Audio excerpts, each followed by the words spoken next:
Today, let's go over my daily carry and one of the modifications I've recently made. You may remember I've got a Wilson Combat EDC X9S. This is a subcompact, we'll call it a 2011. It's been my daily carry for, I don't know, year and a half or so. I can't remember at this point. But it's been a great gun. As you can see, I went ahead and I had this thing milled for a red dot. This is the Holosun EPS Carry. In hindsight, I probably should have ordered this with the red dot cut, but I can't recall if it wasn't available or just not readily available when I purchased this, and it would have been a special order at the time. Either way, through my FFL, I just had a local guy, machinist, mill this, and now I've got a micro red dot. This is actually much smaller than, noticeably smaller than an RMR. And honestly, the sight's been fantastic. I've put a few hundred rounds through it with this, and I have no complaints on the sight thus far. As far as how I got to this Holosun and this EPS carry, and I've actually had a couple of people, how dare you put something so cheap, you know, Holosun is cheap, on an expensive gun. Who cares? This meets my needs. It's every bit as rugged and reliable as I need it for a daily carry piece, and frankly, the Tridge guns are behind the times. They don't have a closed emitter option, and their micro option, their RMR CC, is not that great. This seems to be a better sight all around, and the only reason I would go with the RMR, which I have on a couple of my guns, is if it's a duty gun as opposed to a concealed carry gun. It's going to get knocked around, it's going to get abused. If you need to take the abuse, go get the RMR.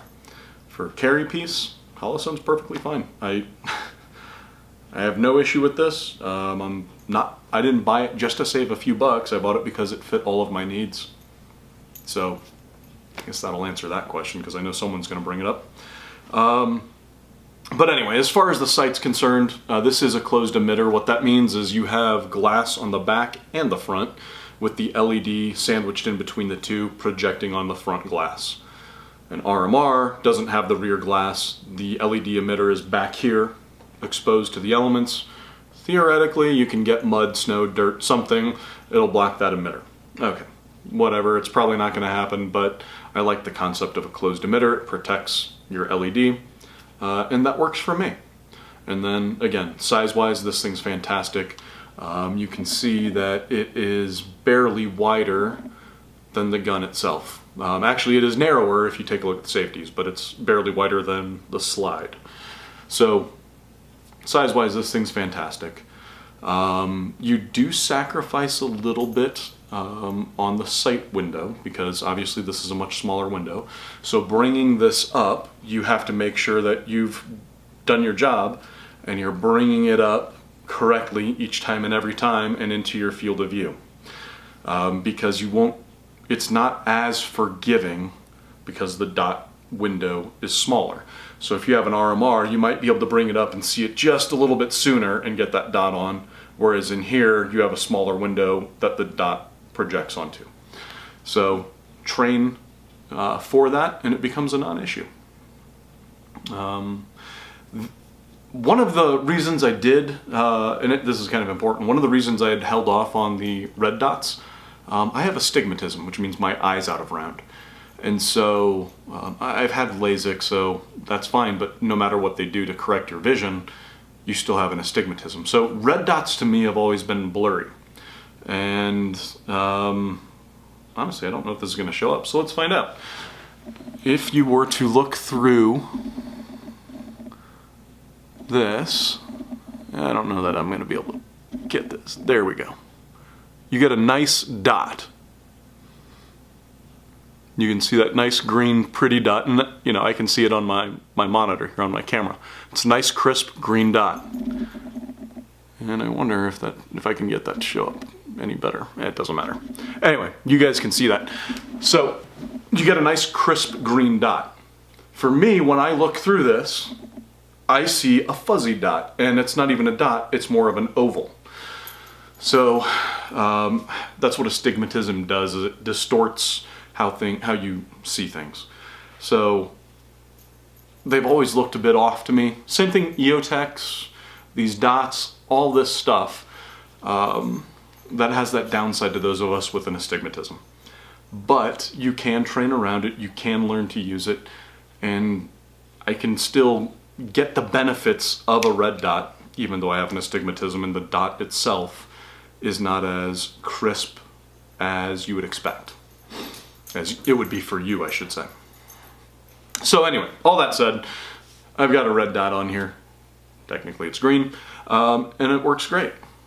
The only real complaint I have is, again, there's the vision thing, my astigmatism. I do wish that the window was slightly larger, but again, I wanted a concealed carry size, so I compromised, and now I've got a smaller one. A smaller dot, which gives me a smaller window. Battery life on these is supposed to be fairly good. I have no true experience because this is relatively new, but what I have been doing is leaving it on, putting it in the safe, and it will auto shut off and then come back on movement. So that's another nice feature with this red dot. I don't know if you caught it, but I intentionally avoided the one with the solar charging system or solar powered system. Mine does not have that. You could option these with it. I didn't see the need to get it. I'm just going to be changing my battery out every year, and that's the end of that. And as far as this gun, it's going to be concealed carry. It's never going to see daytime, and I mean, except at the range occasionally. So not a big deal. One other thing that I like about this, I mentioned Trijicon was a little behind the times. Holosun does this right. You can change the battery without removing your sight. Just loosen that screw, pop out the battery tray, put in a new battery, and you're good to go. You don't have to take this sight off to change a battery, which is just asinine that Trijicon requires you to do that with their sights. So this thing's mounted, it never has to come off. Another nice thing that I like, and if you look closely, when we did our milling, we milled off the rear slide. But this has we milled off the rear sight, but this has a little sight built in. Let's see if that's going to show up.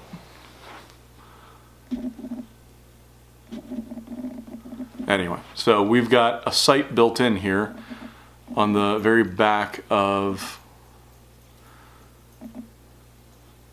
the sight. So you've got a rear sight, and your sight picture, I mean, it works just fine. You can still catch your front sight and get everything lined up. You just have to understand the relationship between this sight and this sight. Realistically, you just line up your front bead with the bottom of this and you're good to go. So that's kind of the latest setup. I'm pretty happy with this. I think this is the final iteration of my concealed carry. It is wintertime, so I'll probably be carrying my DVC carry a little bit more often, but nonetheless, this little thing has been fantastic, and I'm glad I was able to find this EPS carry and get this on here. It just kind of finishes exactly what I needed, and very happy with it so far. Anyway, hopefully you found that useful. Take care, we'll do this another day.